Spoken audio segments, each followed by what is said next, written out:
आज का हमारा टॉपिक है भारत की विदेश नीति, है ना। चलिए, उत्कर्ष, आकाश, नेहा यादव, सबका स्वागत है। चलिए,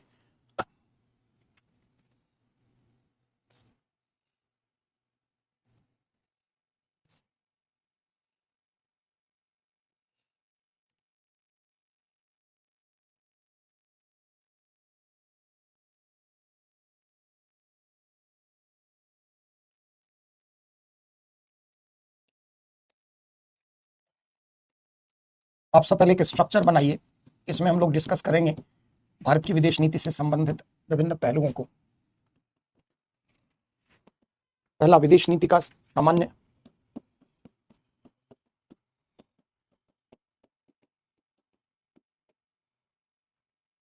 विदेश नीति का आशय क्या है, इसके उद्देश्य क्या है, ऑब्जेक्टिव क्या है,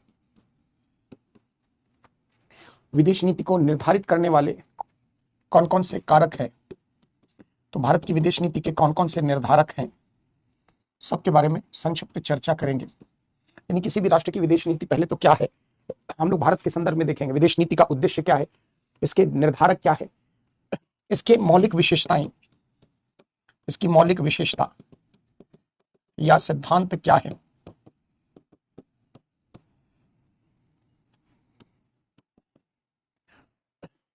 विदेश नीति का विकास एक दिन में नहीं हुआ है ना।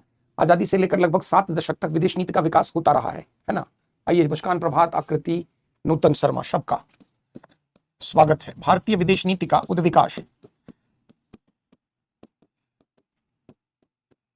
उद्विकास, या इसके विभिन्न चरण, भारतीय विदेश नीति का evolution over the period of time कैसे हुआ है। जो 1950 के समय विदेश नीति थी वही सारी चीजें आज भी तो होगी नहीं। तो विदेश नीति का उद्विकास कैसे हुआ है।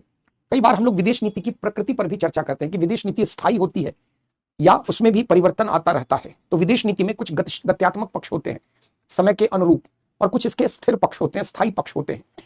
तो जब हम विदेश नीति की प्रकृति की बात करते हैं तो उसमें कुछ गत्यात्मकता होती है, कुछ स्थायी पक्ष होते हैं। जैसे जो मौलिक विशेषताएं, सिद्धांत है, ये किसी भी विदेश नीति के मौलिक तत्व हैं, जो चाहे सरकार कोई भी सत्ता परिवर्तित हो जाए, परंतु विदेश नीति के कुछ मूलभूत सिद्धांत, आदर्श जो है वो वही रहते हैं, है ना।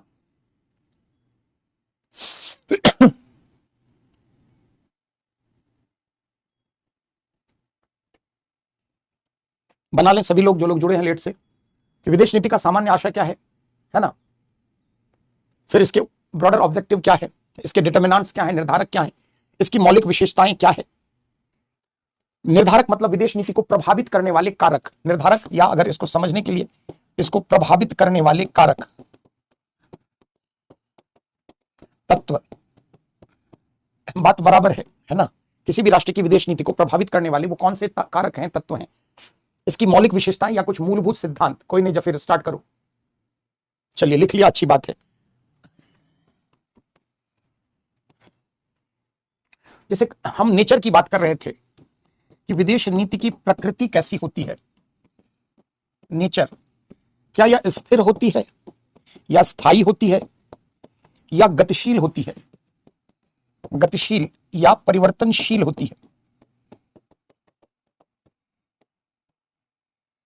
किसी भी राष्ट्र की विदेश नीति क्या स्थायी होती है या उसमें कुछ गत्यात्मकता होती है। ऑब्वियसली आप विश्व राजनीति को थोड़ा बहुत तो समझ ही रहे हैं। जैसे अंतरराष्ट्रीय परिस्थितियां उसके अनुरूप, उसमें परिवर्तन लाजमी है, स्वाभाविक है। लेकिन कई बार परिवर्तन हो, लेकिन मूलभूत आदर्श, सिद्धांत, मौलिकता उस विदेश नीति में बनी रहती है, जो उसका स्थिर पक्ष है, स्थायी पक्ष है। क्या है, इसकी चर्चा आगे होगी। फिर वर्तमान सरकार की विदेश नीति, वर्तमान सरकार की विदेश नीति, और खास करके हम लोग इसमें 2014 से लेकर अब तक भारतीय विदेश नीति में किन किन तत्वों का समावेशन दिख रहा है ना, उस पर चर्चा करते हैं। हमेशा परिवर्तनशील ही नहीं होती है, कुछ मौलिकता होती है विदेश नीति में, उस पर चर्चा होगी आगे, है ना। तो वर्तमान सरकार अभी जो है अपने तीसरे टर्म में है, 2014 से 19, 19 से 24 और 24 के बाद, तो लगभग इस सरकार के 11 वर्ष होने को आए। तो इसमें विदेश नीति में क्या रुझान रहा है, इस विदेश नीति जो वर्तमान सरकार की है, तीसरे कार्यकाल में भले ही आ गई, इसमें क्या क्या मौलिक विशेषताएं रही है, इस पर चर्चा करते हैं।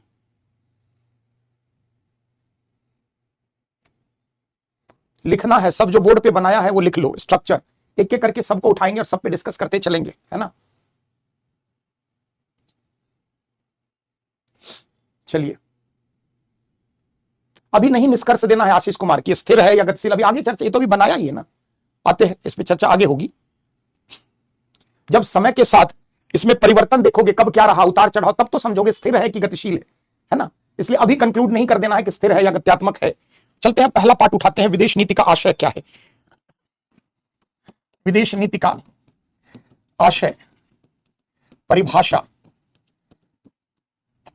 शॉर्ट टर्म में हम लोग इसको एफपीआई लिखेंगे हमेशा नोट्स में, foreign policy of India, short लिखेंगे आप। जब कूटनीति पढ़ा रहा था तो वहां भी आपके सामने मैंने थोड़ी बहुत चर्चा की थी विदेश नीति को लेकर, कि विदेश नीति किसी भी राष्ट्र की अंतर्राष्ट्रीय मंच पर अन्य राष्ट्रों के साथ संबंध स्थापना के लिए, या अन्य विभिन्न पक्षकार, विभिन्न पार्टी, विभिन्न संस्था, संगठन, इनके साथ संबंध स्थापना के लिए बनाई गई नीतियों, सिद्धांतों का एक समुच्चय है, जिसके जरिए कोई राष्ट्र अपने राष्ट्र हित की पूर्ति करता है। यानी आम भाषा में अगर हम कहें कि विदेशिक संबंध, वैदेशिक संबंध की स्थापना के लिए कोई भी राष्ट्र द्वारा बनाई गई नीति विदेश नीति कहलाती है। जैसे राष्ट्रीय शिक्षा नीति 2020 एनईपी, शिक्षा के विकास के लिए भारत सरकार द्वारा नीति बनाई गई। तो हर क्षेत्र में हम नीतियां बनाते हैं कि उस क्षेत्र में हमें विकास को कैसे बल प्रदान करना है, क्या करना है, क्या लक्ष्य है, कौन कौन से टारगेट है जिसे हमें अचीव करना है समय के साथ। यही चीज विदेश नीति के समक्ष भी होती है, सामने होती है, कि विदेश नीति किसी भी राष्ट्र के द्वारा अंतर्राष्ट्रीय स्तर पर अन्य राष्ट्रों, अन्य संस्थाओं, अन्य संगठनों के साथ बेहतर संबंध स्थापना के लिए बनाई गई नीतियों, सिद्धांतों आदि का एक समुच्चय है, झुंड है, एग्रीगेट है, जिसके जरिए कोई भी राष्ट्र अपने राष्ट्र हित की पूर्ति करता है। अब हमने बेसिक कंसेप्ट में राष्ट्र हित पढ़ रखा है।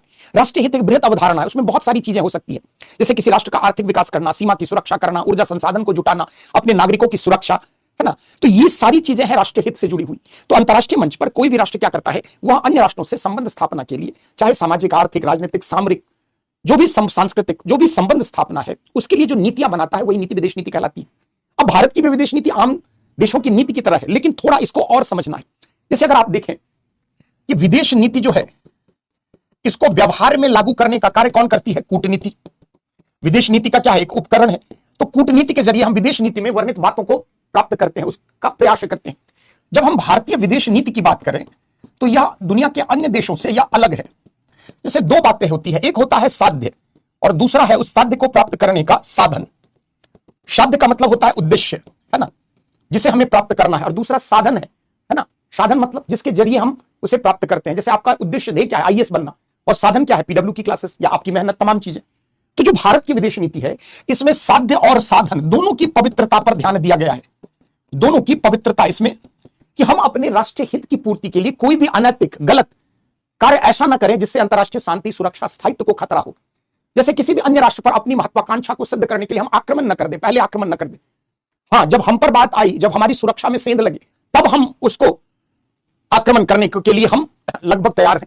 जो भारत की विदेश नीति है, यह अन्य देशों से की तुलना में आप देखें, यह साध्य और साधन दोनों की पवित्रता पर आधारित।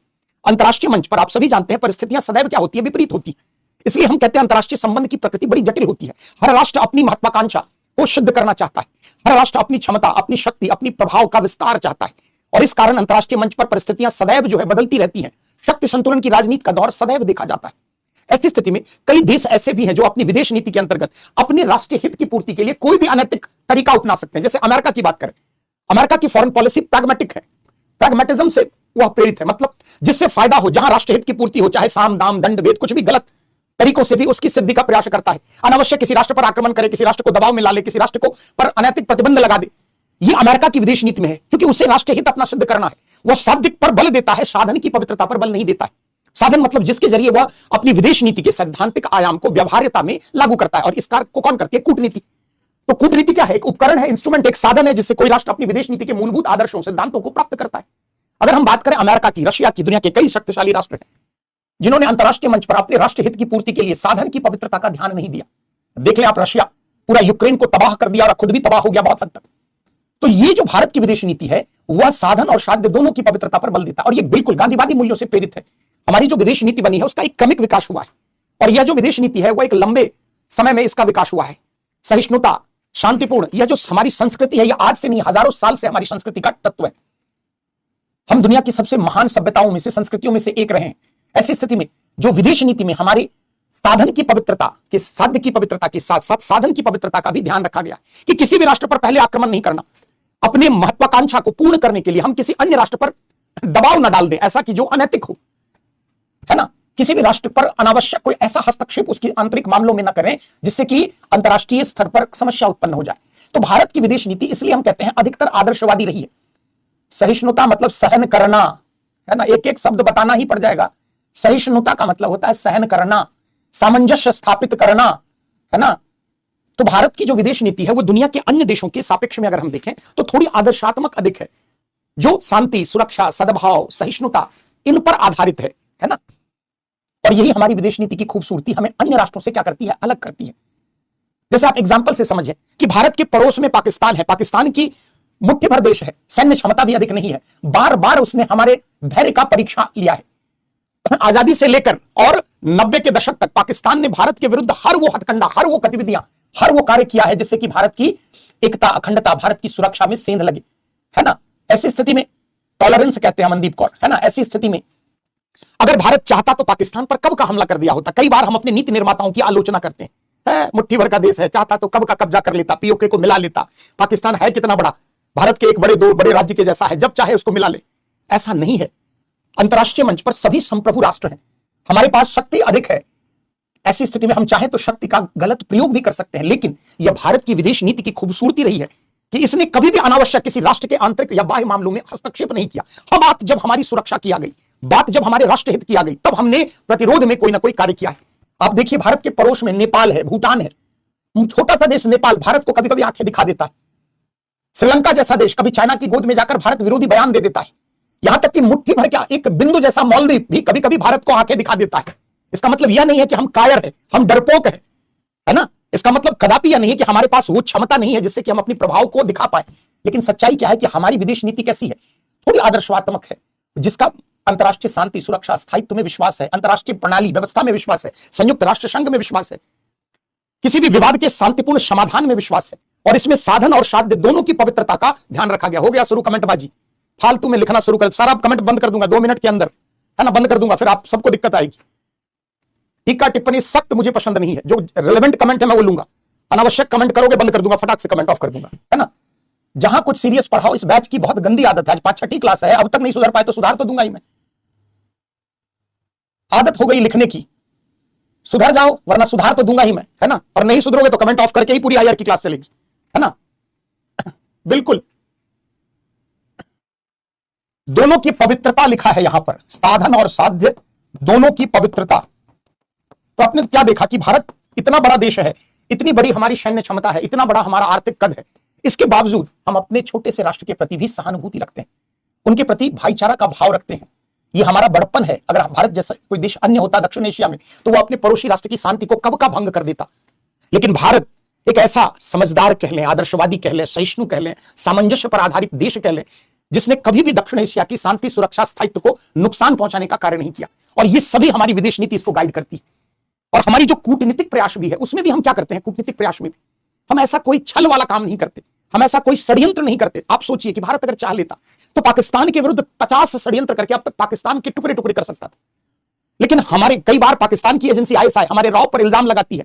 सच्चाई क्या है कि भारत कभी भी अनावश्यक किसी राष्ट्र की सीमा में, किसी राष्ट्र के आंतरिक और बाह्य मामलों में हस्तक्षेप नहीं करता है। और ये हमारी विदेश नीति को दुनिया के अन्य विदेश नीति से क्या करती है, पृथक बनाती है। और पूरा दुनिया, विश्व समुदाय इस बात को मानता है कि भारत एक शांति प्रिय राष्ट्र है। भारत की अंतरराष्ट्रीय छवि भी इसी के तरफ निर्मित हुई है, गढ़ी गई है कि भारत कभी भी एक आक्रामक राष्ट्र नहीं है। भारत ने कभी भी शक्ति, सैन्य बल का प्रयोग नहीं किया है। हाँ, जब हमारी संप्रभुता पर खतरा आया, जब हमारी सुरक्षा पर खतरा आया तो हमने जरूर जवाबी प्रतिक्रिया दी। तो विदेश नीति क्या है, 2 लाइन बस नोट करें, फटाफट लिखिए, लिखिए।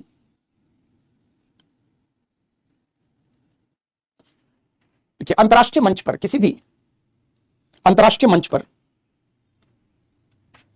किसी भी अन्य राष्ट्र, संस्था, संगठन, किसी भी अन्य राष्ट्र, संस्था, संगठन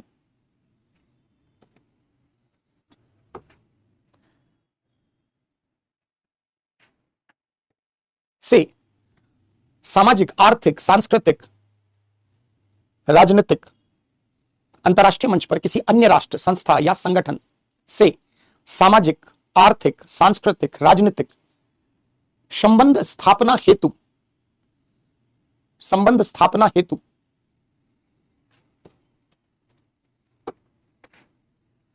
बनाई गई नीति, बनाई गई नीति, रणनीति विदेश नीति कहलाती है।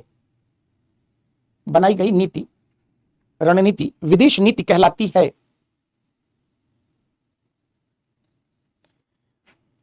अंतर्राष्ट्रीय मंच पर कोई भी राष्ट्र,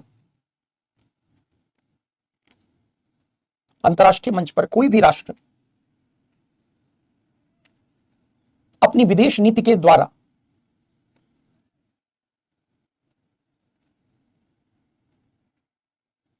संबंध स्थापना का प्रयास करता है।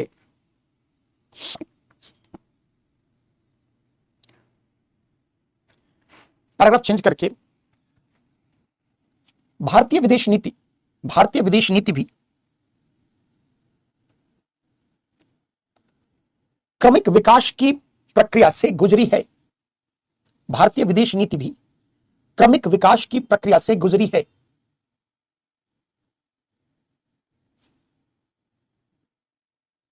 इसमें विभिन्न आदर्शों, सिद्धांतों, इसमें विभिन्न आदर्शों, सिद्धांतों, आदर्शों आदि का समावेशन है। सिद्धांतों, आदर्शों आदि का समावेशन है। इसका उद्देश्य, इसका उद्देश्य अपने राष्ट्रहित की, इसका उद्देश्य अपने राष्ट्रहित की अंतर्राष्ट्रीय मंच पर पूर्ति करना रहा है। इसका उद्देश्य अपने राष्ट्रहित की पूर्ति करना अंतर्राष्ट्रीय मंच पर रहा है। और इस क्रम में, और इस क्रम में भारतीय विदेश नीति ने साधन और साध्य दोनों की पवित्रता का ध्यान रखा है। और इस क्रम में भारतीय विदेश नीति ने साधन और साध्य दोनों की पवित्रता का ध्यान रखा है। अर्थात राष्ट्रहित की पूर्ति से संबंधित साध्य, अर्थात राष्ट्रहित की पूर्ति से संबंधित साध्य, लक्ष्य, उद्देश्य, जो भी आप लिख सकते हैं, की प्राप्ति हेतु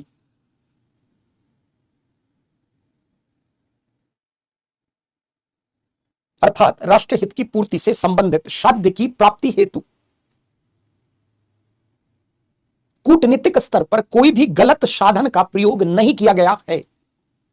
कूटनीतिक स्तर पर कोई भी गलत साधन, उपकरण का प्रयोग नहीं किया गया है। भारतीय विदेश नीति ने सदैव, भारतीय विदेश नीति ने सदैव अंतर्राष्ट्रीय शांति, सुरक्षा व स्थायित्व, भारतीय विदेश नीति ने सदैव अंतर्राष्ट्रीय शांति, सुरक्षा व स्थायित्व को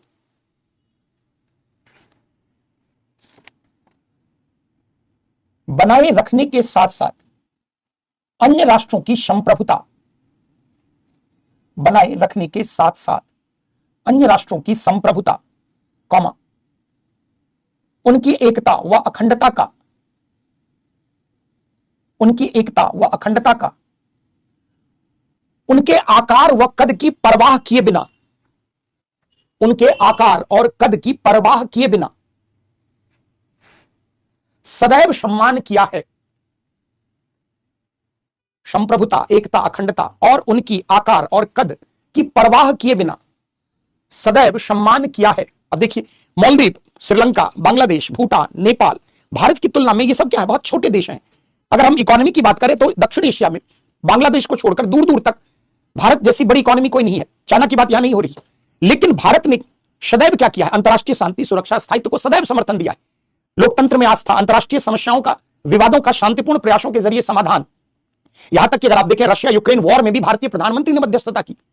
अंतर्राष्ट्रीय मंच पर कभी भी किसी राष्ट्र के हितों की अनदेखी हुई, किसी राष्ट्र पर आक्रमण हुआ, तो भारत ने सदैव अंतर्राष्ट्रीय मंच पर आवाज उठाई। आपने देखा ही शीत युद्ध के दौर में, जहां पूरी दुनिया द्विध्रुवों में, शक्ति के दो केंद्र में विभाजित हो गई थी, वहां भी भारत ने अंतर्राष्ट्रीय समुदाय को गुटनिरपेक्षता का मार्ग बताया कि शक्ति संतुलन की राजनीति से हटकर स्वतंत्र विदेश नीति का पालन करो। अनावश्यक किसी भी राज्य के राष्ट्र के दबाव में आए बिना।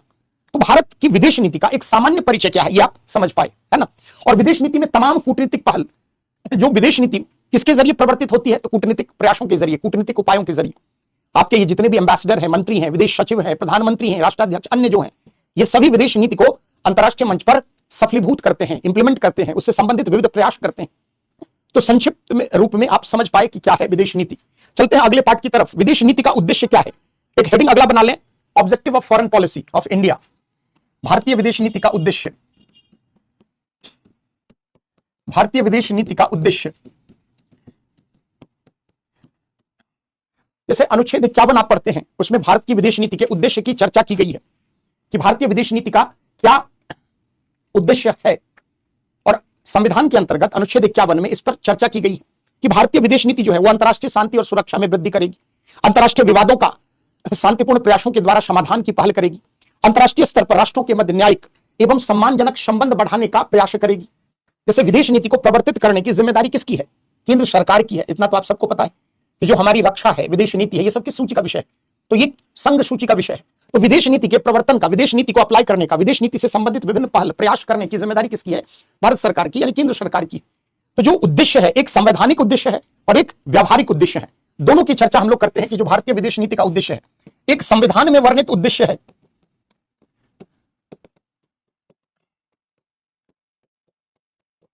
और दूसरा सामान्य उद्देश्य है। ये जो आर्टिकल 51 के अंतर्गत इन उद्देश्यों की चर्चा की गई है, इन उद्देश्यों की चर्चा है। दूसरा क्या है, सामान्य उद्देश्य है ना। तो उद्देश्य में दो बना ले फिगर, है ना, एक तो संविधान में वर्णित उद्देश्य और दूसरा सामान्य उद्देश्य। संविधान में वर्णित उद्देश्य जो है 3-4 बातें हैं, जरूरी है आपको जानना, क्योंकि इसके आधार पर हमारी विदेश नीति गाइडेड होती है, इसी के आधार पर विदेश नीति संचालित होती है। हाँ लिखिए, संविधान में वर्णित उद्देश्य। आशीष कुमार, पहले हेडिंग बना लो, भारतीय विदेश नीति का उद्देश्य। पहले पार्ट में संविधान में वर्णित उद्देश्य और दूसरे पार्ट में सामान्य उद्देश्य, है ना। तो संविधान में वर्णित उद्देश्य क्या है, उसके नीचे डैश देकर नोट करें। लिखिए, भारतीय संविधान के अनुच्छेद 51 के अंतर्गत, पहले हेडिंग बना लो, संविधान में वर्णित उद्देश्य, डैश देकर अब लिखो, भारतीय संविधान के अनुच्छेद 51 के अंतर्गत, अनुच्छेद 51 के अंतर्गत भारतीय विदेश नीति के निम्न उद्देश्य हैं। भारतीय विदेश नीति के निम्न उद्देश्य वर्णित हैं। क्या क्या उद्देश्य है? पहला उद्देश्य क्या लिखा आपने, भारतीय संविधान के अनुच्छेद 51 के अंतर्गत भारतीय विदेश नीति के निम्न उद्देश्य वर्णित हैं। पहला लिखिए, अंतर्राष्ट्रीय शांति एवं सुरक्षा में वृद्धि, अंतर्राष्ट्रीय शांति व सुरक्षा में वृद्धि।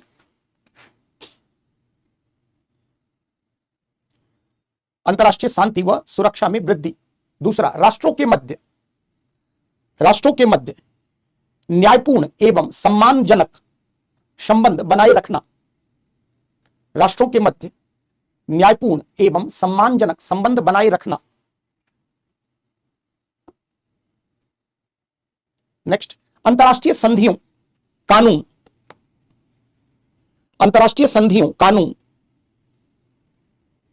आदि का सम्मान करने की भावना, अंतर्राष्ट्रीय संधियों, कानून आदि का सम्मान करने की भावना। जैसे एग्जांपल से समझिए, अंतर्राष्ट्रीय मंच पर पेरिस क्लाइमेट कन्वेंशन आया, पेरिस जलवायु समझौता। इसके प्रावधान जितने भी सिग्नेटरी, हस्ताक्षरकर्ता देश हैं, जिन्होंने इस संधि पर हस्ताक्षर किया, सभी के लिए वो बाध्यकारी। यह बात अलग है कि कुछ राष्ट्र अलग सुर आलाप रहे। तो भारत हमेशा अंतर्राष्ट्रीय संस्थाओं के प्रति सम्मान का भाव रखता है, उनमें विश्वास रखता है। ऐसी स्थिति में हमारी विदेश नीति भी यह कह रही है कि अंतर्राष्ट्रीय मंच पर जो भी संधि है, करार है, समझौता है, या अन्य राष्ट्रों के मध्य अगर ऐसा कोई संधि या समझौता है, उसका सम्मान करने की भावना। अगर भारत चाहे तो पेरिस क्लाइमेट कन्वेंशन के जो भी प्रावधान है, भारत उससे पीछे भी हट सकता है, जैसे अमेरिका ने किया, ट्रंप ने अपने पहले कार्यकाल में भी किया। और ट्रंप आए दिन ऐसी धमकियां देते रहते हैं कि दुनिया में सर्वाधिक जो कार्बन उत्सर्जन करता विकसित देश हैं, वे अपने दायित्व से पल्ला झाड़ रहे हैं, है ना, जिन्होंने पूरी दुनिया में ग्लोबल वार्मिंग, पूरी दुनिया में कार्बन उत्सर्जन को बढ़ाया है, जिनकी नैतिक जिम्मेदारी होनी चाहिए थी कि वह कार्बन उत्सर्जन के प्रयासों में अंतर्राष्ट्रीय स्तर पर विकासशील और तीसरी दुनिया की अर्थव्यवस्थाओं को प्रौद्योगिकी या धन प्रदान करें, ताकि वे भी इस प्रकार के प्रौद्योगिकियों से युक्त हों। लेकिन देख लें, ये सब वो देश हैं जो अंतर्राष्ट्रीय संधि करार को भी दरकिनार कर देते हैं, उसकी चिंता या परवाह नहीं करते हैं। भारत ऐसा नहीं है। जो भी अंतर्राष्ट्रीय मंच पर जो भी संधियां हैं, उन सब पर हम बात करते हैं, है ना, चलिए अगला पॉइंट नोट करिए, पंचशील आएंगे आगे, सुप्रिया क्या है वो सब समझेंगे। लिखिए, अंतरराष्ट्रीय विवादों को मध्यस्थता द्वारा या शांतिपूर्ण प्रयासों द्वारा, अंतरराष्ट्रीय विवादों को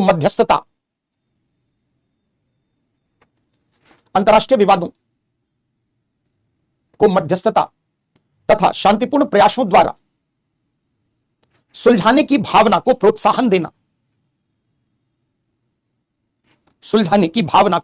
देना, यानी कोई भी विवाद है तो उसका शांतिपूर्ण प्रयासों से उसका समाधान निकालने की पहल की जाए, न कि शक्ति प्रदर्शन, सैन्य बल प्रदर्शन के जरिए। तो ये हमारी विदेश नीति में संविधान में वर्णित आदर्श हैं। चलते हैं कुछ सामान्य उद्देश्य क्या है, जो हमारा सामान्य उद्देश्य है, ये तो संविधान में है। सबसे पहला, किसी भी राष्ट्र की विदेश नीति का उद्देश्य क्या होता है? अपने राष्ट्रीय हित की प्राप्ति करना सबसे पहला उद्देश्य है ना। तो पहला उद्देश्य में आप लिख सकते हैं सामान्य उद्देश्य। अब दूसरा पैराग्राफ चेंज करके एक हेडिंग बना ले, कॉमन ऑब्जेक्टिव। तो पहला उद्देश्य क्या है? राष्ट्र हित की प्राप्ति हेतु प्रयास करना। अब राष्ट्रहित की परिभाषा पहले भी आपको समझाया जा चुका है, बहुत बृहद अवधारणा है राष्ट्रहित। इसमें बहुत सारी चीजें सम्मिलित हो जाती है, शांति, सुरक्षा, देश की सीमा की सुरक्षा, नागरिक की सुरक्षा, तमाम चीज। तो पहला हमारा क्या है विदेश नीति का सामान्य उद्देश्य में क्या है? राष्ट्रहित की, हर राष्ट्र के लिए लागू है। दूसरा, हमारी विदेश नीति का है उद्देश्य क्या है? अंतरराष्ट्रीय मंच पर बहुपक्षीयता या बहुध्रुवीयता। बहुपक्षीयता क्या है, बहुध्रुवीयता क्या है, वो आपको पढ़ाया जा चुका है। के लिए हर संभव प्रयास करना।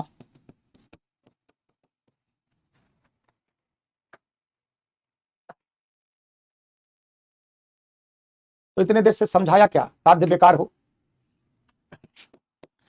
साध्य और साधन दोनों की पवित्रता फिर समझे ही नहीं।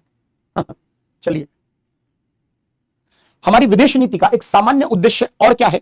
साम्राज्यवाद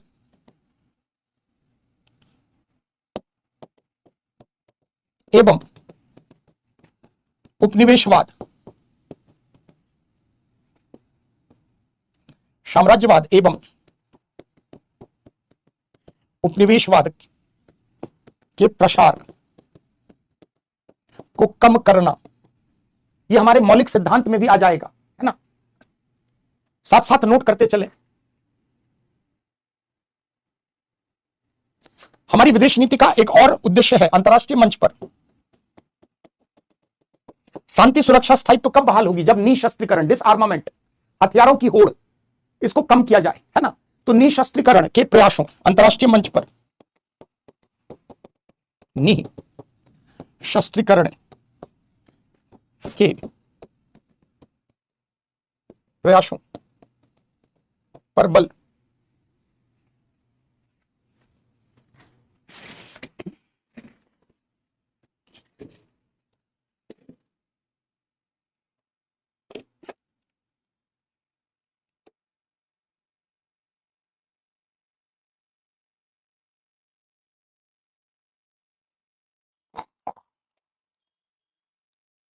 निशस्त्रीकरण का मतलब क्या होता है?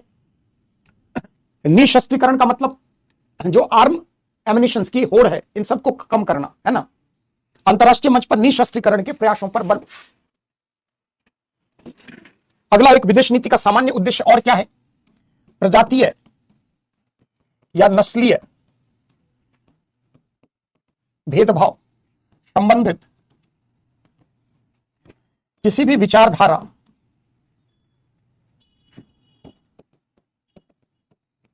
व प्रयास का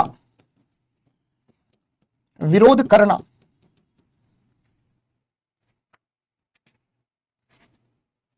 प्रजातीय नस्ल क्या होता है? प्रजाति समझते हैं, बायोलॉजिकल शारीरिक लक्षण विशेषताओं के आधार पर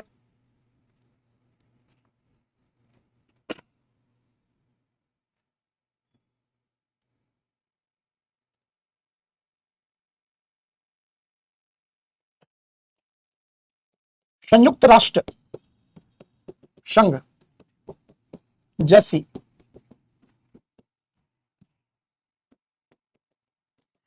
वैश्विक प्रभावशाली संस्था का लोकतांत्रिकरण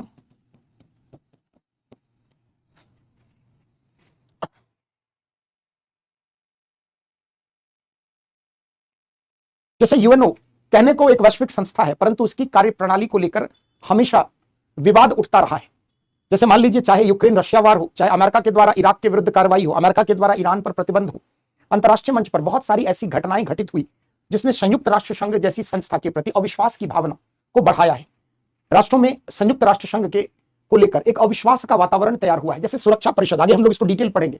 अब सुरक्षा परिषद में 5 देशों को अस्थायी सदस्यता दे दी गई है और पूरे दुनिया के सुरक्षा की जिम्मेदारी इन 5 स्थायी और 10 जो है अस्थायी देशों को दे दिया गया। अंतर्राष्ट्रीय मंच पर जितने भी परमाणु निशस्त्रीकरण के प्रयास हैं, उनमें इन 5 राष्ट्र को बढ़त हासिल है। इनके पास न्यूक्लियर क्षमता, न्यूक्लियर आर्सेनल, न्यूक्लियर वेपन्स बहुत हैं, लेकिन अन्य कोई राष्ट्र अगर परमाणु विस्फोट करे तो उसको लेकर गहरी चिंता, गहरी आपत्तियां। तो जो अंतर्राष्ट्रीय संस्था है यूएनओ, इसकी कार्यप्रणाली को लेकर आए दिन बहुत सारी समस्याएं भी देखी गई है और इसका लोकतांत्रिकरण मतलब सभी राष्ट्रों की भागीदारी के द्वारा निर्णय होना चाहिए। ऐसा नहीं है, समझा रहे हैं आशीष कुमार, कमेंट कम करो, है ना, अभी समझाना स्टार्ट नहीं किया कि समझा दीजिए, बताओ वही तो रहे, ध्यान दोगे तब ना। संयुक्त राष्ट्र जैसी संस्था में अगर मुट्ठी भर विकसित राष्ट्र, शक्तिशाली राष्ट्र का ही वर्चस्व अगर चलेगा, ऐसी स्थिति में पूरी दुनिया के स्तर पर समस्या आ जाएगी। तो जो भारतीय विदेश नीति है वो सदैव क्या प्रयास करती है कि यूएनओ जैसी शक्तिशाली संस्था जो है उसका लोकतांत्रिकरण हो, उसमें जो भी डिसीजन हो वो बहुमत के आधार पर हो। ऐसा ना हो कि ये जो 5 राष्ट्र हैं कभी भी किसी मामले में वीटो कर देते हैं। आगे हम लोग पढ़ेंगे, ये जो 5 सुरक्षा परिषद के स्थायी सदस्य हैं, इनके पास वीटो पावर है। कोई भी अंतरराष्ट्रीय मामला अगर आता है, उसके विरुद्ध अगर कोई एक्शन की बात होती है तो ये अपना वीटो उस पर लगा देते हैं। जैसे मान लीजिए, भारत के विरुद्ध अगर पाकिस्तान ने कोई आतंकी गतिविधियां की है और भारत और दुनिया के कई अन्य देश संयुक्त राष्ट्र संघ में किसी आतंकी संगठन पर बैन लगाना चाहते हैं, वैसी स्थिति में चाइना के पास वीटो पावर है। चाइना क्या करता है, अपनी वीटो शक्ति का प्रयोग कर देता है और वीटो शक्ति के प्रयोग के जरिए उस बात पर कोई बहस ही नहीं होती है, वो बात जो है वो गौण हो जाता है, मुद्दा ही खत्म हो जाता। तो ये जो भेदभाव है कि ये जो 5 शक्तिशाली देश हैं, इन्हीं के पास वीटो जैसी शक्ति होगी, पूरी दुनिया के पहरेदार सुरक्षा के यही हैं। और इन 5 राष्ट्रों ने दुनिया की शांति, सुरक्षा और स्थायित्व को खतरा भी दिया है।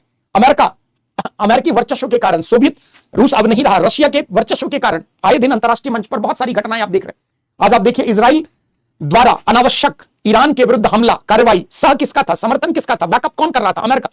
आप सभी इतनी बात तो जानते ही हैं कि अंतरराष्ट्रीय मंच पर इजराइल छोटा सा देश है, माना कि तकनीक और प्रौद्योगिकी की दृष्टि से वह बहुत अग्रणी देश है, लेकिन वो जो मनमाने तरीके से कई खाड़ी के क्षेत्र के राष्ट्रों के विरुद्ध अत्याचार, आक्रमण करता रहा है, वैसी स्थिति में अमेरिका का उसको सह है।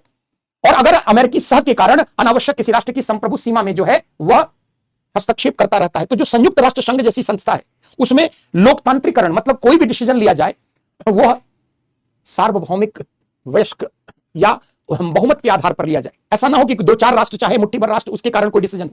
निशस्त्रीकरण का मतलब न्यूक्लियर आर्सेनल, विपन, हथियार को ध्वस्त करना, खत्म करना। हथियार रहेंगे तो युद्ध जैसे हालात रहेंगे, अगर युद्ध जैसे हालात है तो अंतरराष्ट्रीय शांति सुरक्षा को खतरा रहेगा। तो जब निशस्त्रीकरण का मतलब हुआ कि जो आर्म एमिनिशन है उसको खत्म करना, एक ही दिन में नहीं, चरणबद्ध तरीके से उसके विकास प्रसार को रोकना, समझे। चलिए, तो ये सब हमारी विदेश नीति के उद्देश्य अब आप समझ गए। आगे जब भी बायलैटरल रिलेशन आप पढ़ेंगे, द्विपक्षीय, बहुपक्षीय संबंध, उनमें हर जगह ये जो हमारे common objective of foreign policy है या जो हमारे संविधान में वर्णित उद्देश्य है, वो आप देखेंगे कि भारत सरकार उसके तहत ही कोई भी कार्य करती है। चलिए, तो क्या है विदेश नीति का उद्देश्य। अब अगला हेडिंग बनाते हैं, विदेश नीति के निर्धारक। एक हेडिंग बनाए, विदेश नीति के निर्धारक या विदेश नीति को प्रभावित करने वाले कारक। भारतीय विदेश नीति के निर्धारक, प्रभावित करने वाले कारक।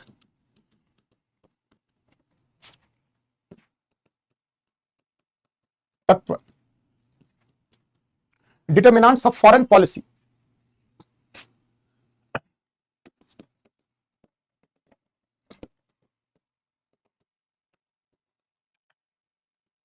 एफपीआई मतलब फॉरेन पॉलिसी ऑफ इंडिया।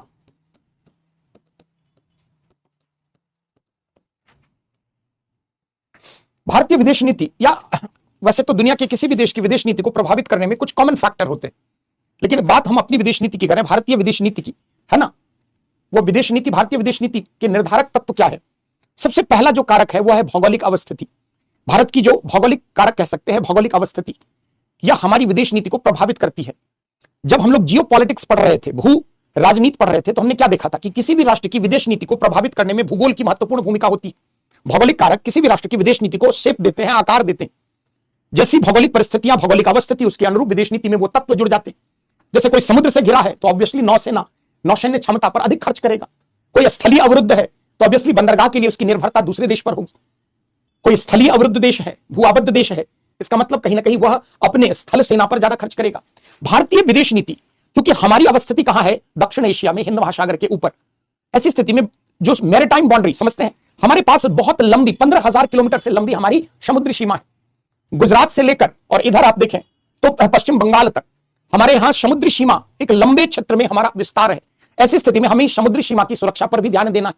इसका मतलब क्या है कि हमें नौसैन्य क्षमता के विकास के लिए कार्य करना है। हमें उन राष्ट्रों के साथ संबंध स्थापित करना है जो नौसैन्य क्षमता में अग्रणी देश हैं, जिनके पास युद्धपोत, परमाणु पनडुब्बी या अन्य नौसैन्य उपकरण अधिक है, या तो उपकरण है या उससे संबंधित प्रौद्योगिकी है। तो विदेश नीति के निर्धारण करने में ज्योग्राफिकल फैक्टर महत्वपूर्ण भूमिका निभाते हैं कि आपकी अवस्थिति कैसी है। अब देखिए भारत की अवस्थिति, उत्तर में हिमालय, दक्षिण में हिंद महासागर, तो लगभग 15,000 किलोमीटर लंबी हमारी समुद्री तटरेखा है। और समुद्री तटरेखा के कारण सुरक्षा संबंधित चिंताएं भी उत्पन्न होती है। आपने देखा मुंबई में हमला किस रास्ते से हुआ, समुद्र के रास्ते से। हमारी सुरक्षा में सेंध लगाई गई समुद्र के रास्ते से। तो इतने लंबे क्षेत्र की चौकसी करना, उनकी निगरानी करना एक कठिन टास्क है। और इसलिए भारतीय विदेश नीति ने अपने अन्य राष्ट्रों के साथ संबंध स्थापना में इस बात का ध्यान रखा है कि हमारी भौगोलिक परिस्थितियां कैसी है, उसके अनुकूल हम कैसे नियम बनाएं, कैसे पॉलिसी बनाएं। तो पहला कारक लिखिए फर्स्ट पॉइंट में, भौगोलिक कारक। भौगोलिक कारक,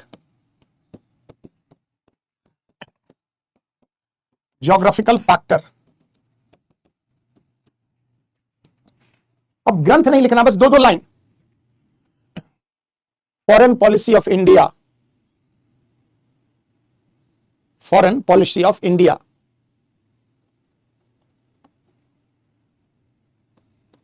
डिटेल यहां पर नहीं, आप समझ रहे हैं, बस दो लाइन लिख लें। लिखिए भारत की विदेश नीति को, भारत की विदेश नीति को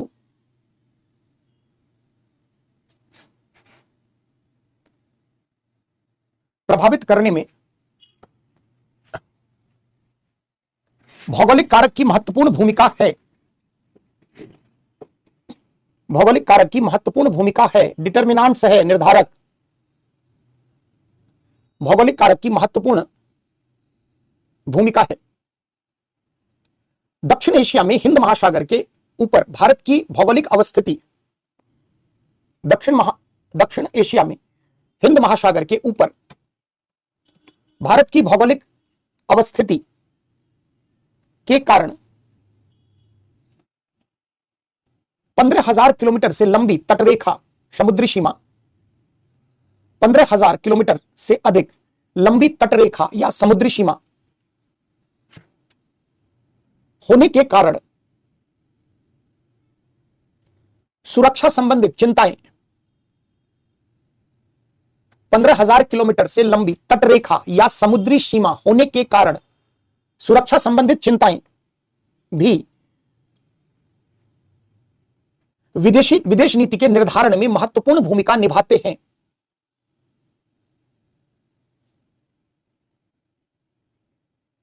इसके साथ साथ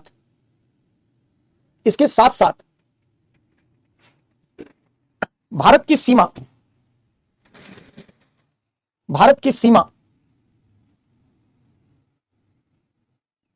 पाकिस्तान, अफगानिस्तान, ध्यान रखना अफगानिस्तान पीओके भारत हमारा अभिन्न अंग है। तो जब भी लिखते हैं फॉरेन पॉलिसी में तो हम लोग अफगानिस्तान के साथ अपनी स्थलीय सीमा को देखते हैं, जो गिलगिट बाल्टिस्तान का क्षेत्र जो अभी पाक अधिकृत कश्मीर में है। तो भारत की वो संप्रभु सीमा का पार्ट है। अंतरराष्ट्रीय मंच पर जब भी हम भारत का मैप दिखाते हैं, आपने देखा होगा जो पाक अधिकृत कश्मीर है उस पर भी हमारा क्लेम है, दावा है, और वो है भी हमारा। तो जब भी हम लिखते हैं सीमा किससे लगती है तो कई बार अफगानिस्तान को लेकर आपको लगता है अफगानिस्तान से कहां लगता है। पीओके पाक अधिकृत कश्मीर का जो पार्ट है गिलगिट बाल्टिस्तान का, अफगानिस्तान से सीमा लगती है। अब देखिए भौगोलिक कारक ने हमें क्या किया है, भारत की पड़ोस में कई देशों के साथ स्थलीय सीमा है, समुद्री सीमा होने के कारण ऑब्वियसली हमारी विदेश नीति में सिक्योरिटी एक बड़ा कंसर्न है, सीमा की सुरक्षा एक बड़ी चुनौती है। अमेरिका दो तरफ, एक तरफ प्रशांत, दूसरी तरफ अटलांटिक, तो दो लंबी जो सीमा है वो दोनों तरफ समुद्र से घिरा है। तो नौसैन्य क्षमता पर खर्च करता है, स्थलीय सीमा अधिक नहीं होने के कारण उसका एक खर्च का बड़ा पार्ट भी बच जाता है। हमारे लिए क्या है, 15,000 किलोमीटर लंबी भौगोलिक सीमा है, समुद्री सीमा है, तो हमें वहां भी काम करना है। हमें पाकिस्तान, अफगानिस्तान, चाइना, कई देशों के साथ हम सीमा साझा करते हैं। तो आपने क्या लिखा, साथ ही भारत की सीमा पाकिस्तान, अफगानिस्तान, लिखिए चीन, पाकिस्तान, अफगानिस्तान, चीन, नेपाल, भूटान, म्यांमार, पाकिस्तान, अफगानिस्तान, चीन, पाकिस्तान, अफगानिस्तान, चीन, नेपाल, भूटान, म्यांमार, बांग्लादेश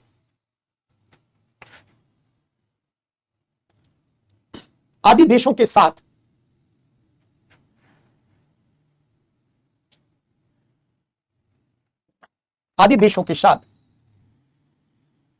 लगने के कारण सुरक्षा संबंधित बहुत सारी चिंताएं, श्रीलंका समुद्री सीमा है, तमन्ना मातोडिया, स्थल से जुड़े हो क्या? समुद्री 15,000 किलोमीटर में है। मालदीव, श्रीलंका किससे जुड़े हैं आप? समुद्री सीमा है ना, स्थलीय सीमा थोड़ी है। लगे होने के कारण सुरक्षा संबंधित चिंताओं के मद्देनजर भारतीय विदेश नीति निर्धारित होती है। सुरक्षा संबंधित चिंताओं के मद्देनजर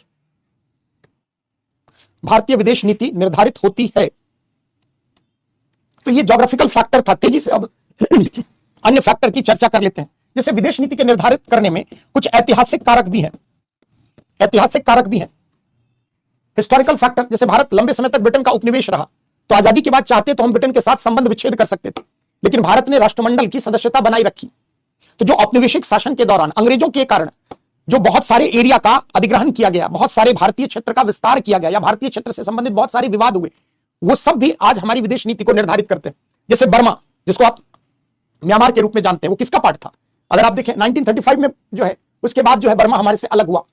ये जो है ब्रिटिश राज व्यवस्था के दौरान अगर आप देखें तो कई देशों के साथ हमारे संबंध में कटुता आई, संबंध में तनाव आया। सीमा विवाद जैसे नेपाल के साथ, उसमें भी अंग्रेजों की भागीदारी रही है। आगे जब भारत नेपाल पढ़ेंगे, भारत म्यांमार पढ़ेंगे, तो चीजें और क्लियर हो जाएंगी। तो जो ऐतिहासिक कारक है वो भी विदेश नीति को निर्धारित करने में महत्वपूर्ण योगदान देते हैं। तो ये हिस्टोरिकल फैक्टर बस आसानी से आप समझ लिया क्या है। चलिए अगला पॉइंट नोट करते हैं, थर्ड पॉइंट। जैसे पड़ोस में शत्रुतापूर्ण राष्ट्रों की उपस्थिति हमारी विदेश नीति को प्रभावित करने में यह भी एक निर्णायक फैक्टर है कि हमारे पड़ोस में अगर आप देखें, चाहे पाकिस्तान हो चाहे चाइना हो, ये दो प्रत्यक्ष रूप से, और वर्तमान में अगर आप देखें तो अफगानिस्तान भी, इधर हाल के वर्ष में बांग्लादेश है ना, यह भी भारत विरोधी मुहिम का एक केंद्र बना है ना। तो पड़ोस में अगर आपके शत्रुतापूर्ण देश हैं, वैसी स्थिति में आपको हमेशा अपनी विदेश नीति के अंतर्गत सुरक्षा संबंधित चिंताओं पर ध्यान देने की जरूरत है। पाकिस्तान के साथ हमने कई प्रत्यक्ष वार और कई प्रॉक्सी वार आज तक हम लड़ते आ रहे हैं। 1965 में करारी हार के बाद, बांग्लादेश 71 में बांग्लादेश के उदय के बाद पाकिस्तान समझ गया कि भारत से आमने सामने युद्ध में नहीं जीता जा सकता है, क्योंकि भारत की सैन्य क्षमता, भारत का आकार, भारत की आर्थिक स्थिति बहुत हमसे अधिक है।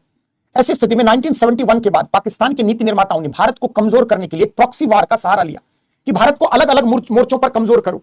आतंकवाद की घटनाओं के जरिए, नकली मुद्रा के प्रचलन के जरिए, सीमा पार बहुत सारे मादक द्रव्यों के आवागमन को लेकर। तो भारत के पड़ोस में चाइना, पाकिस्तान, अफगानिस्तान, बांग्लादेश जैसे देश हैं, और इनके कारण अगर हम देखें तो हमारी विदेश नीति में समय समय पर हम इसको लेकर परिवर्तन करते रहते हैं। जैसे एग्जांपल से समझे, दक्षेश सुना होगा, सार्क, अभी आगे पढ़ेंगे, South Asia Association for Regional Cooperation है ना। दक्षेश में भारत एक डोमिनेंट प्लेयर है, लेकिन दक्षेश में चाइना बार बार चाहता है एंट्री लेना, और पाकिस्तान, नेपाल, कई अन्य राष्ट्रों का उसको जो है समर्थन है, और इस कारण जो है वह भारत हमेशा यह चाहता है कि दक्षेश में चाइना की एंट्री नहीं हो, वरना भारत के हितों को नुकसान पहुंचेगा। तो पड़ोस में अगर शत्रुतापूर्ण देश हैं तो वह भी आपकी विदेश नीति को प्रभावित करेंगे। अगर पड़ोस में शांतिपूर्ण राष्ट्र जैसे भूटान जैसे देश अगर अधिक होते तो वहां कोई समस्या ही नहीं आती। तो एक लाइन इसमें नोट कर ले, लिखिए, अभी भारत पाकिस्तान पढ़ा क्या रहे हैं मातोड़िया? अभी पढ़ा रहे हैं, जब पढ़ाएंगे तब समझना वहां क्यों ऐसा होता है। जो पढ़ा रहे हैं वहीं तक रहो ना। लिखो, देखिए, भारत के पड़ोस में पाकिस्तान, चीन, भारत के पड़ोस में पाकिस्तान, चीन जैसे शत्रुतापूर्ण राष्ट्रों की उपस्थिति के कारण,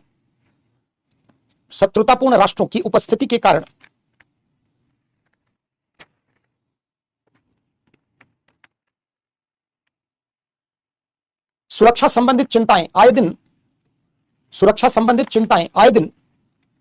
उभरती रहती है। सुरक्षा संबंधित चिंताएं आए दिन उभरती रहती है। जिसके कारण भारत की विदेश नीति में समय समय पर बदलाव भी देखा जाता है। बदलाव का मतलब क्या है? कई बार हम सुरक्षा को लेकर कुछ नया प्रयास करते हैं, कई बार हम जो है डटकर मुकाबला करते हैं, कई बार इग्नोर करते हैं, कई बार हम हार्डकोर डिप्लोमेसी का परिचय भी देते हैं। अगला जो कारक है वो लिखिए, घरेलू एवं अंतरराष्ट्रीय परिस्थितियां।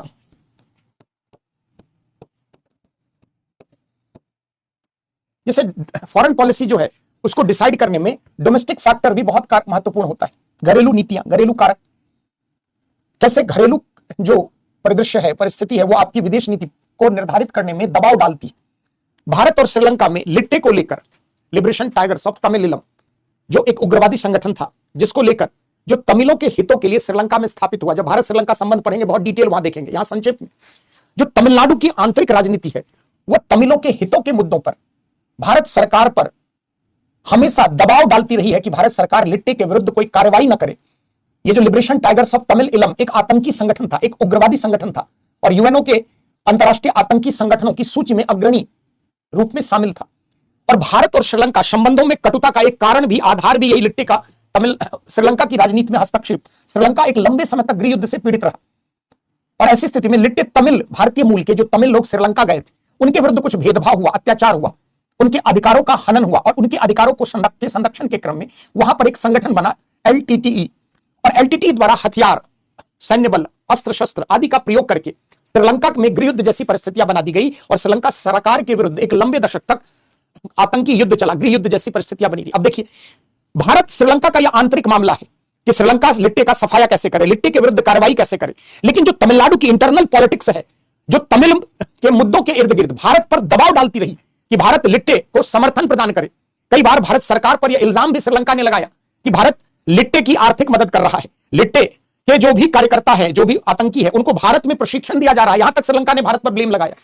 अब देखिए, आंतरिक जो हमारी घरेलू राजनीति है, हमारी फॉरेन पॉलिसी, आप सभी जानते हैं कि फॉरेन पॉलिसी केंद्र सरकार के जिम्मे, लेकिन तमिलनाडु की सरकार, खास करके जब केंद्र में सरकार के गठन के लिए क्षेत्रीय राजनीतिक दलों पर निर्भरता होती है, तो क्षेत्रीय राजनीतिक दल क्या करते हैं? बार्गेन करते हैं।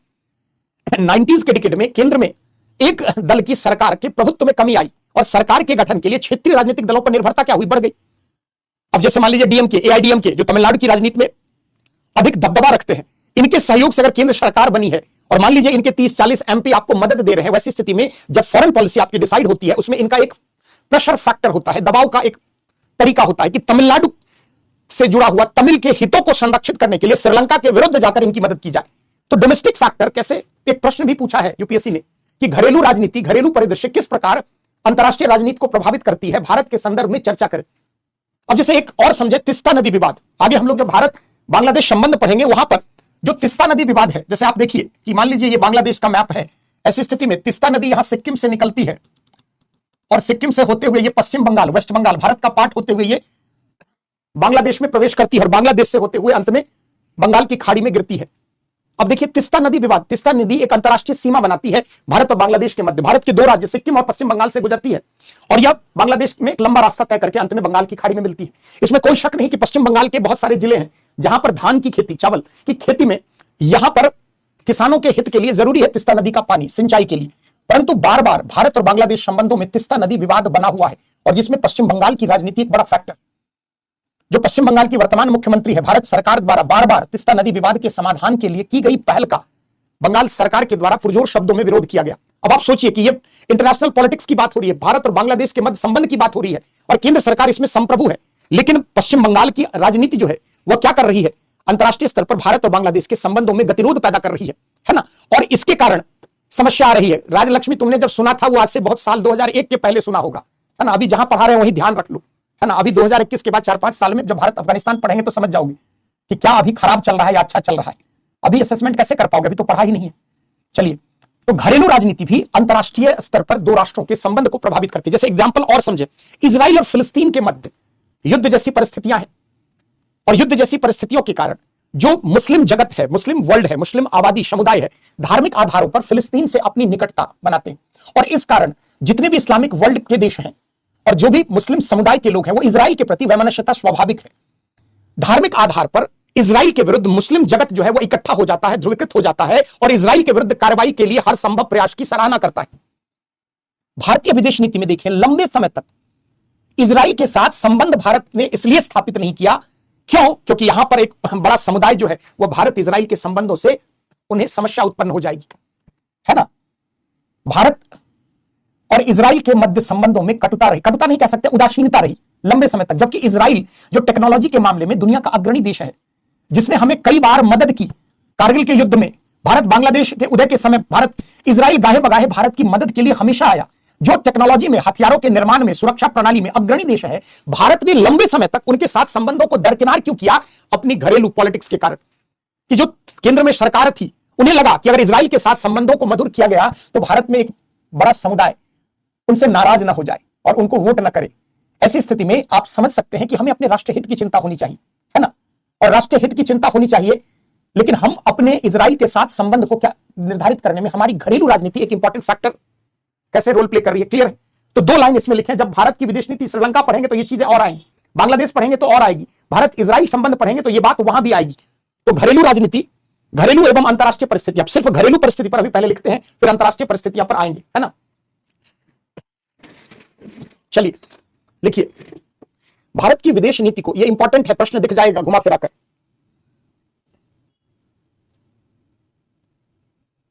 लिखिए, भारत की विदेश नीति को प्रभावित करने में घरेलू राजनीति, परिस्थिति, कारक, जो भी लिखना है, डोमेस्टिक पॉलिटिक्स, फैक्टर, सर्कमस्टांसेस, घरेलू राजनीति स्लैश परिस्थितियां स्लैश कारक, तीनों लिख लें आप। भारत की विदेश नीति को प्रभावित करने में घरेलू राजनीति, कारक, परिस्थितियां भी बहुत हद तक जिम्मेदार रही है। उदाहरण के रूप में भारत श्रीलंका संबंध को, उदाहरण के रूप में भारत श्रीलंका संबंध को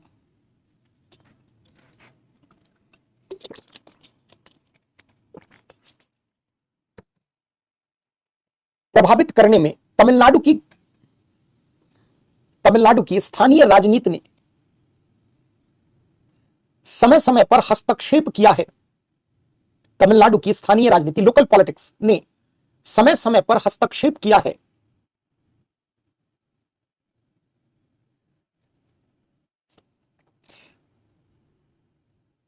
इसी प्रकार भारत व बांग्लादेश के मध्य, इसी प्रकार भारत बांग्लादेश के मध्य तीस्ता नदी के जल विवाद को लेकर, तीस्ता नदी जल विवाद को लेकर संबंधों को सामान्य बनाने की पहल में, संबंधों को नॉर्मलाइज करने, सामान्य बनाने की पहल में पश्चिम बंगाल की घरेलू राजनीति ने अवरोध का कार्य किया है। पश्चिम बंगाल की घरेलू राजनीति ने अवरोधक या अवरोध का कार्य किया है। जैसे पश्चिम बंगाल सरकार क्या कहती है कि भैया हमारा किसान भूखा मर जाएगा, क्योंकि तीस्ता नदी के पानी से कुछ हद तक सच्चाई भी, ऐसा नहीं कि उनका सब कुछ गलत है, लेकिन कोई भी विवाद का समाधान निकालना चाहिए ना, कुछ हम नुकसान से हैं, कुछ वो, ऐसा होना चाहिए। सामंजस्य में यही होता है ना जी, समझौता में। लेकिन अगर हम अड़ जाएं कि ना चाहे कुछ हो जाए, इतना पानी तो हम लेकर ही रहेंगे, अब ये तो पश्चिम बंगाल की जो घरेलू राजनीति है, एक बड़ा अवरोध का कार्य किया है।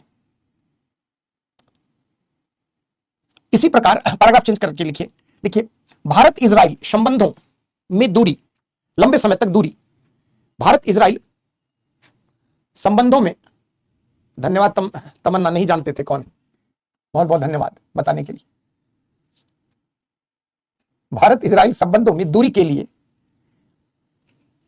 भारत की घरेलू राजनीति भी भारत की घरेलू राजनीति भी जिम्मेदार रही है।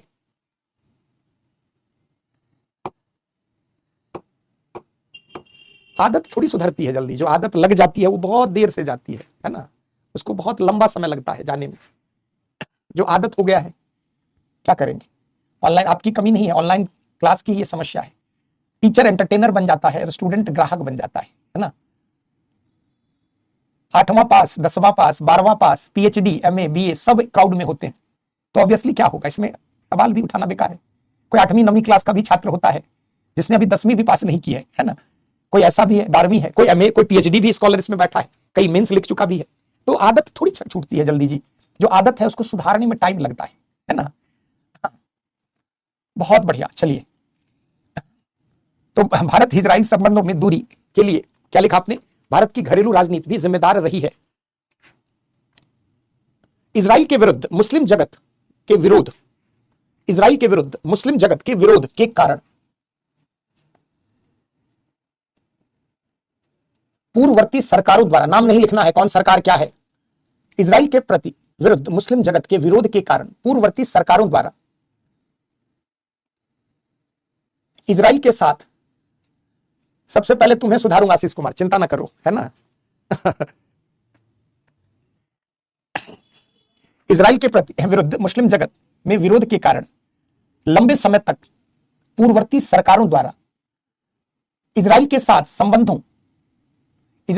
संबंधों में उदासीनता बरती गई है। उदासीनता बरती गई है मतलब न्यूट्रल रहना, ज्यादा इन्वॉल्व होंगे तो खतरा हो जाएगा, चुनाव में वोट नहीं मिलेगा, है ना। चलिए, अब अंतरराष्ट्रीय परिस्थितियां, घरेलू फैक्टर कैसे जिम्मेदार है आप समझ गए। अब अंतरराष्ट्रीय परिस्थितियां क्या है, इंटरनेशनल पॉलिटिक्स, इतना तो आप समझ गए हैं कि अंतरराष्ट्रीय परिस्थिति कैसे, एग्जाम्पल से आप समझे। शुरुआत में हमने शीत युद्ध के दौर में क्या किया, शीत युद्ध के दौर में हमने गुटनिरपेक्षता की नीति अपनाई या नहीं अपनाई, कल की क्लास में आपने पढ़ा, गुटनिरपेक्षता की नीति भारत ने अपनाई। आगे चलकर पाकिस्तान चाइना से उत्पन्न खतरों के समाधान हेतु अगर आप देखें तो 1971 में भारत रूस मैत्री संधि होती और भारत थोड़ा सा टिल्ट किधर हो जाता है, रशिया की तरफ, सोवियत रूस की तरफ, है ना। तो भारत सोवियत रूस जो मैत्री संधि है, अगर आप देखें कि उसके कारण भारत का झुकाव गुटनिरपेक्षता संबंधित मान्यताओं के बावजूद थोड़ा अपनी सुरक्षा को लेकर हमारा झुकाव किधर होता है, सोवियत रूस की तरफ, हथियार के लिए, प्रौद्योगिकी के लिए, अन्य चीजों के लिए। 71 से लेकर 91 तक परिस्थितियां ऐसी रही और इस अवधि में भारत अमेरिका से दूरी बनाए रखा। क्यों? क्योंकि अमेरिका का बार बार अंतरराष्ट्रीय मंच पर यह कहना था कि देखो भैया, ये जो गुटनिरपेक्षता का ध्वजवाहक है, गुटनिरपेक्षता को जो नेतृत्व, विचारधारा जिसने दिया है, वही देश गुटनिरपेक्षता के आदर्शों से भटक चुका है। कहता था कि शक्ति संतुलन की राजनीति से अलग रहेंगे, और जाकर देखिए संधि किसके साथ, वो भी कैसी संधि, सामरिक संधि, अस्त्र शस्त्र हथियार को लेकर संधि किसके साथ कर रहा है। अब 71 से लेकर 91 ये जो पीरियड रहा, ये भारत अमेरिका संबंधों का एक खराब दौर रहा, जहां अमेरिका ने भारत के विरुद्ध हर वो चाल, हर वो षड्यंत्र की जिससे भारत के हित को नुकसान पहुंचे। लेकिन 1991 के बाद सोवियत रूस का विघटन हो गया, है ना। अब 1991 के बाद सोवियत रूस का विघटन हुआ और ऐसी स्थिति में आप देखिए सोवियत रूस जैसा मजबूत साथी हमारा कमजोर हो गया, नष्ट हो गया। अब ऐसी स्थिति में दुनिया में अमेरिकी वर्चस्व का एक दौर आया। हमारे लिए मजबूरी क्या थी कि हम अमेरिका के निकट आए। और देखिए कैसे अंतरराष्ट्रीय परिस्थितियां आपकी विदेश नीति को निर्धारित कर रही है। पहले गुटनिरपेक्षता की नीति थी, थोड़ा बहुत परिवर्तन किया, फिर उसके बाद सोवियत रूस के विघटन के बाद धीरे धीरे भारत अमेरिका के निकट आता चला गया। हाल के वर्षों में अगर आप गौर करें तो रशिया यूक्रेन वॉर को से पूर्व भारत रूस संबंधों में थोड़ी तल्खी देखी गई। रशिया ने पाकिस्तान को हथियार तक बेचने की पहल की, रशियन कंपनी ने पाकिस्तान में निवेश तक किया, और ऐसा लगा कि भारत और पाकिस्तान के मध्य जो रूस है, जो भारत का सदाबहार मित्र रहा है, अब धीरे धीरे पाकिस्तान के पाले में जा रहा है।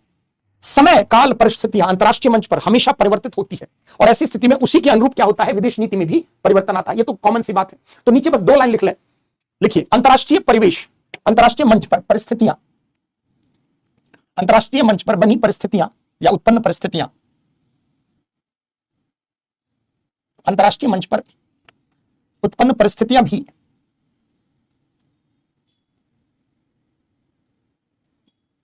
विदेश नीति को निर्धारित करने में महत्वपूर्ण भूमिका निभाती है।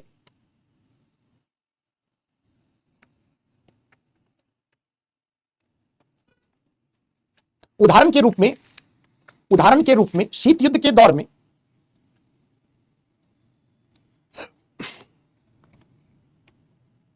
दोनों ध्रुवों से दूर रखते हुए गुटनिरपेक्षता की नीति, शीत युद्ध के दौर में दोनों ध्रुवों से अलग रहते हुए गुटनिरपेक्षता की नीति,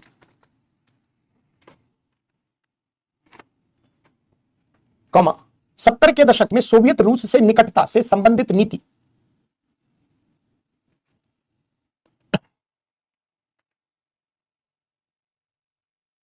तथा 91 के पश्चात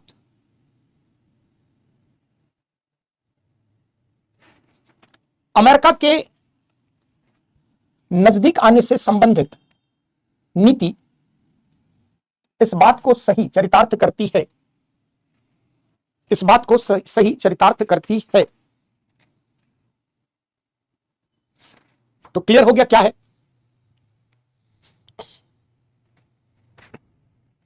अब देखिए कुछ और कारण है जिस जो विदेश नीति को प्रभावित करते हैं।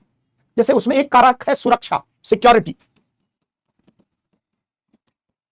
अब ये जो सिक्योरिटी है इसमें अलग अलग तत्व है। जैसे मान लीजिए सिक्योरिटी में आपकी सीमा की सुरक्षा है, तो आपका एक्सटर्नल, इंटरनल सिक्योरिटी, आंतरिक एवं बाह्य सुरक्षा। तो हम क्या कह सकते हैं, सुरक्षा भी, बाह्य सुरक्षा, आंतरिक सुरक्षा, नागरिकों की सुरक्षा, सिटीजन सिक्योरिटी,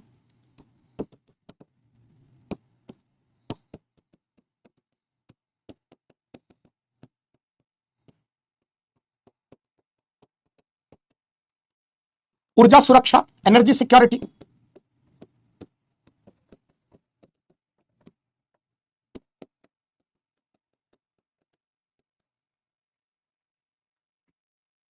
फूड सिक्योरिटी, खाद्य सुरक्षा,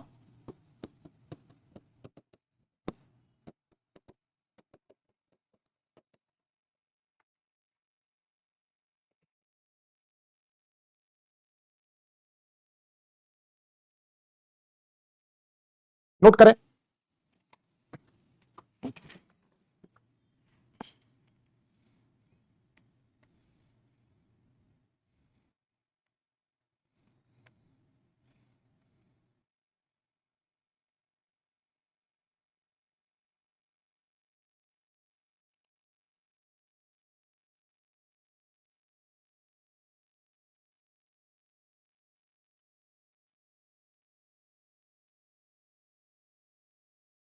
एक एक करके। अब जैसे देखो एक्सटर्नल और इंटरनल फ्रंट पे हमें कई चैलेंजेस हैं। एक्सटर्नल सिक्योरिटी, बाह्य सुरक्षा, भारत की ज्योग्राफिकल अवस्थिति आप देख लिए, वहां पर आपने पड़ोस में शत्रुतापूर्ण राष्ट्रों की उपस्थिति देख ली। दूसरा जो एक्सटर्नल सिक्योरिटी के समक्ष थ्रेट है, जैसे हम इसको कह सकते हैं कि भारत की अवस्थिति कहां है, गोल्डन ट्रायंगल तथा गोल्डन क्रेसेंट के मध्य भारत की अवस्थिति, भारत की भौगोलिक अवस्थिति। ये जो गोल्डन ट्रायंगल है बेसिकली इसमें हम 3 देशों को शामिल करते हैं। कौन कौन, म्यांमार, लाओस और थाईलैंड। और ये जो गोल्डन क्रेसेंट है इसमें हम 3 देश को देखते हैं। कौन कौन, ईरान, पाकिस्तान, अफगानिस्तान। ये ओपियम उत्पादक क्षेत्र है। पूरी दुनिया में अफीम का सर्वाधिक उत्पादन आप देखें तो अफगानिस्तान में होता है, उसके बाद पाकिस्तान और ईरान में। अगर अफीम का उत्पादन होगा तो अफीम आप सभी जानते कितना महंगा है, उसका एक बड़ा बाजार है, उसमें बेच करके वह जो पैसा है हथियारों की खरीद बिक्री में वह पैसा जाता है, आतंकी घटनाओं को, आतंकवादी गतिविधियों को अंजाम देने के लिए। अब इन सब कारणों से सुरक्षा संबंधित चिंताएं उत्पन्न होती है। जैसे म्यांमार, लाओस और थाईलैंड में यहां भी देखें तो बहुत सारे मादक द्रव्यों की खेती होती है और इसके कारण बहुत बड़ा पैसा जो है, एक तो भारत दोनों के बीच पड़ता है। अगर आप देखें भारत की भौगोलिक अवस्थिति, अगर आप ये देखें भारत की भौगोलिक अवस्थिति, मेरा मानचित्र हंसना मत, समझाने के लिए आपको बना रहा। इधर ये पार्ट क्या हो गया, गोल्डन क्रेसेंट का पार्ट, और इधर जो है आप देखें यहां से लेकर ये जो पार्ट है ये क्या है, गोल्डन ट्रायंगल का पार्ट है। यहां से मादक द्रव्य जो है वो भारत के रास्ते इन देशों तक, यहां से मादक द्रव्य जो है भारत के रास्ते, चाहे समुद्री सीमा के जरिए चाहे भारत के स्थलीय सीमा के जरिए। तो जो भारत के पड़ोस में गोल्डन क्रेसेंट और गोल्डन ट्रायंगल, ये कैसे है, मादक द्रव्य उत्पादक क्षेत्र है, बहुत बड़ा पैसा आता है बल्क में, और वो पैसा हथियारों की खरीद बिक्री, टेरर फंडिंग, आतंक के लिए फंडिंग, भारत के विरुद्ध उग्रवादी जो भी गतिविधियां हैं उसको अंजाम देने के लिए बड़ा पैसा निवेश किया जाता है, खर्च किया जाता है। इसके कारण हमारी, आप इसको इंटरनल सिक्योरिटी में भी आप बहुत डिटेल पढ़ेंगे। तो जो बॉर्डर थ्रेट है, एक्सटर्नल सिक्योरिटी, एक तो पड़ोस में चाइना पाकिस्तान जैसे देश पहले से ही है, दूसरा हमारे पड़ोस में गोल्डन क्रेसेंट और गोल्डन ट्रायंगल के मध्य भारत की ज्योग्राफिकल लोकेशन है। इसके साथ साथ अगर आप देखें इंटरनल सिक्योरिटी में हमारे सामने कई समस्याएं आप देख सकते हैं। जैसे अगर भारत की आंतरिक सुरक्षा को लेकर चुनौतियां इंटरनल सिक्योरिटी में, जैसे नक्सलवाद, लेफ्ट विंग एक्सट्रीमिज्म, वामपंथी उग्रवाद, कम्युनलिज्म सांप्रदायिकता, एक्सट्रीमिज्म पूर्वोत्तर में, उग्रवादी, सांप्रदायिकता। अब इन सब के कारण हमें इंटरनल एस्पेक्ट में बहुत सारा खतरा दिखाई पड़ता है। तो जो हमारी आंतरिक सुरक्षा से संबंधित चुनौतियां हैं, इनके लिए भी हमें क्या जरूरी है कि अगर जैसे नेपाल के रास्ते चीन से आयात होकर नक्सलवाद की विचारधारा नेपाल के रास्ते भारत के लगभग 17-18 राज्यों को उसने प्रभावित कर दिया। ये हमने इंपोर्ट कहां से किया? चाइना से, वाया नेपाल, क्योंकि नेपाल से हमारी सीमा लगी हुई है। ऐसी स्थिति में जो नक्सलवाद की विचारधारा है, वामपंथी उग्रवाद, इसको आप नक्सलवाद, ये हमारे देश में फैला और आंतरिक सुरक्षा के समक्ष चुनौतियां। सांप्रदायिक राजनीति, बार बार भारत में धर्म का राजनीति में प्रयोग करके भारत के धार्मिक सद्भाव को तार तार करने की कोशिश की जा रही है, पाकिस्तान के द्वारा, चाइना के द्वारा, अन्य दुनिया के देशों के द्वारा, कि जो सोशल फैब्रिक हमारा है उसको कमजोर कर दिया जाए, हिंदू मुस्लिम एकता जो रही है उसको तार तार किया जाए। इसी प्रकार पूर्वोत्तर में उग्रवादी संगठन, उनको फंड कौन दे रहा है, पैसा कौन दे रहा है, हथियार कौन दे रहा है? चाइना। भारत के विरोध की हवा को भड़काने के लिए निजातीय आधार पर नागाओं, कुकियों, बोडोलैंड, पृथक नागालिम की मांग, ये सब मांग को फंडिंग कौन कर रहा है? भारत के विरोध में चाइना की एक कूटनीतिक प्रयास। और इन सब के लिए कारण हमारी सिक्योरिटी को लेकर बहुत सारी चिंताएं हैं। तो एक्सटर्नल और इंटरनल फ्रंट पर बहुत सारी समस्याएं, आप समझ गए। इसके लिए भी हम जब विदेश नीति बनाएंगे इन बातों का ध्यान रखें। सिटीजन सिक्योरिटी, जो भी हमारे नागरिक हैं, चाहे भारत में है या भारत से बाहर, उन सब की सुरक्षा भी हमारा प्राथमिक दायित्व है। और भारत की विदेश नीति के अंतर्गत भारत के नागरिकों की भारत के भीतर या भारत के बाहर सुरक्षा भी एक, इसलिए जब भी हम किसी राष्ट्र के साथ संबंध स्थापित करते हैं तो उसमें नागरिकों की सुरक्षा से संबंधित प्रावधान भी शामिल है। जैसे एनर्जी सिक्योरिटी, ऊर्जा सुरक्षा के लिए भारत को अगर भविष्य में विकसित देश बनना है तो ऑब्वियसली हमारी ऊर्जा आवश्यकताएं क्या है, समय के साथ बढ़ती जा रही। हम बहुत कितनी ताप विद्युत परियोजनाओं को लगाएंगे, हमारी कहीं ना कहीं तेल के लिए, गैस के लिए हमारी निर्भरता इन देशों के साथ है। और ऐसी स्थिति में फूड सिक्योरिटी या एनर्जी सिक्योरिटी, ऊर्जा आवश्यकताओं की पूर्ति के नजर भारत मध्य एशिया के देशों के साथ अपनी विदेश नीति के अंतर्गत बेहतर संबंध स्थापना के प्रयास करता है। चाहे यूएई हो, चाहे सऊदी हो, चाहे इराक हो, चाहे ईरान हो, कुवैत हो, दोहा हो, कतर हो, दोहा नहीं, कतर तो उसकी राजधानी दोहा, कतर हो, इन सब के साथ बेहतर संबंध क्यों हम चाह रहे हैं? क्योंकि हमारी ऊर्जा आवश्यकताओं का लगभग 65 से 70% हम क्या कर रहे हैं? इंपोर्ट पर निर्भर। ऐसी स्थिति में अगर इन देशों के साथ अगर हमारे संबंध खराब हुए तो हमें कहीं ना कहीं ऊर्जा आवश्यकताओं की पूर्ति करने में समस्या उत्पन्न हो जाए। और अगर तेल, गैस, तमाम ये चीजें अगर नहीं हो पाई तो हमारा आर्थिक विकास का इंजन क्या होगा? अवरुद्ध हो जाए। तो जब भारत की विदेश नीति की बात करते हैं तो उसमें सुरक्षा का मतलब सिर्फ सीमा की सुरक्षा नहीं होता है। सुरक्षा के कई पैरामीटर हैं कि नागरिकों की भी सुरक्षा है, आंतरिक सुरक्षा है, बाह्य सुरक्षा है, सिटीजन की सिक्योरिटी के साथ साथ एनर्जी सिक्योरिटी। अगर मान लीजिए आपके यहां तेल ही आना बंद हो जाए, ऐसी स्थिति में आपकी अर्थव्यवस्था की रफ्तार क्या हो जाएगी? धीमी हो जाएगी। तो जो खाड़ी के देशों के साथ संबंधों में मधुरता लाने का बार बार प्रयास करते हैं जिससे कि हम अपनी ऊर्जा आवश्यकताओं की प्रतिपूर्ति कर पाए। इसी प्रकार फूड सिक्योरिटी, अपने नागरिकों के हितों की रक्षा करना। हम कई देशों के साथ निगोशिएट करते हैं सब्सिडी के मुद्दा को लेकर। जैसे हमारे देश के लगभग 45.5% किसान जो है, लोग जो है वो कृषि पर निर्भर है। माना कि कृषि का जीडीपी में योगदान मात्र 17-18-19 के आसपास है, यही रहता है हर। लेकिन हमारे किसानों की, अभी पढ़ा ही रहे अमनदीप कौर, ज्यादा कमेंट कम किया करो, अभी शुरू नहीं हुआ कि रिपीट कर दीजिए, अभी खत्म हो गया क्या?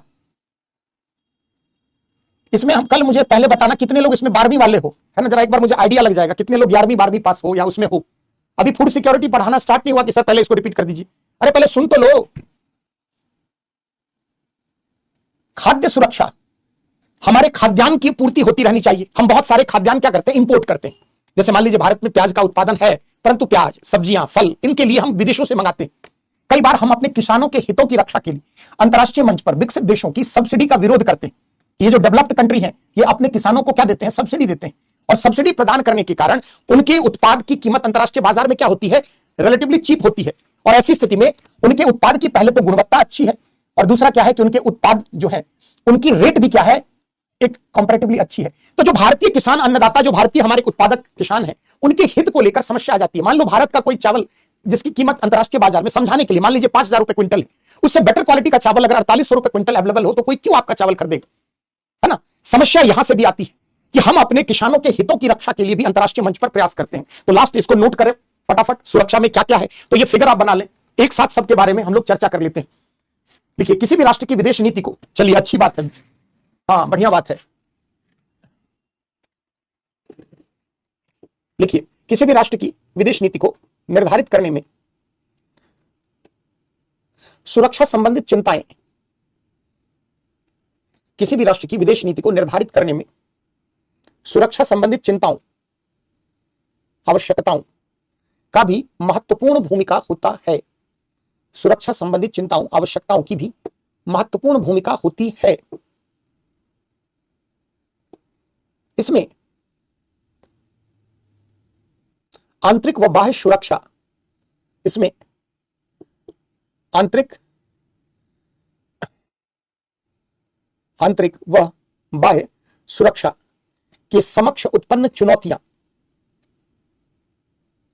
पहला महत्वपूर्ण कारक है, तत्व है। इसमें बाह्य एवं आंतरिक सुरक्षा के समक्ष उत्पन्न चुनौतियां पहला महत्वपूर्ण कारक है। अपनी संप्रभु सीमा की सुरक्षा के साथ साथ, अपनी संप्रभु सीमा की सुरक्षा के साथ साथ, अपनी संप्रभु सीमा की सुरक्षा के साथ साथ अपने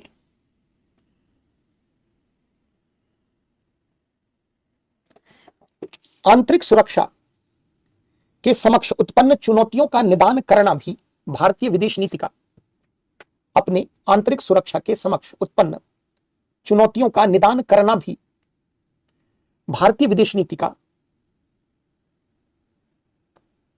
महत्वपूर्ण लक्ष्य रहा है। पैराग्राफ चेंज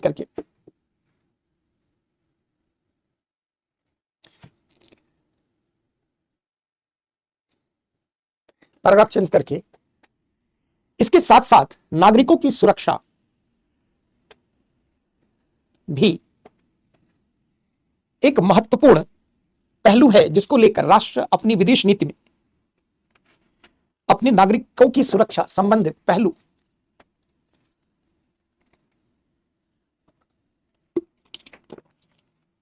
को लेकर भी राष्ट्र अपनी विदेश नीति में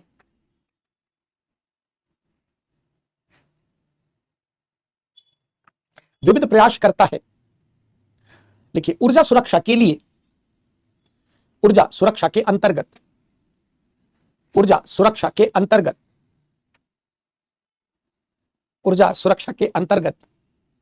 भारत तेल एवं गैस निर्यातक राष्ट्रों के साथ बेहतर संबंध स्थापना के प्रयास करता है। इसके साथ साथ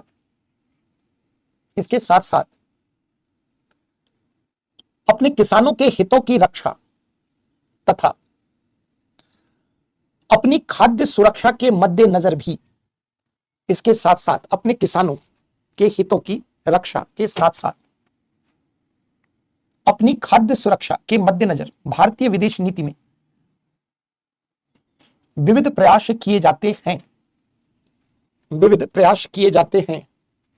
तो आज इतना ही रखो, 2-4 पॉइंट और बचा है, कल इसको। चलिए, बहुत बहुत धन्यवाद आप सबका, थैंक यू वेरी मच।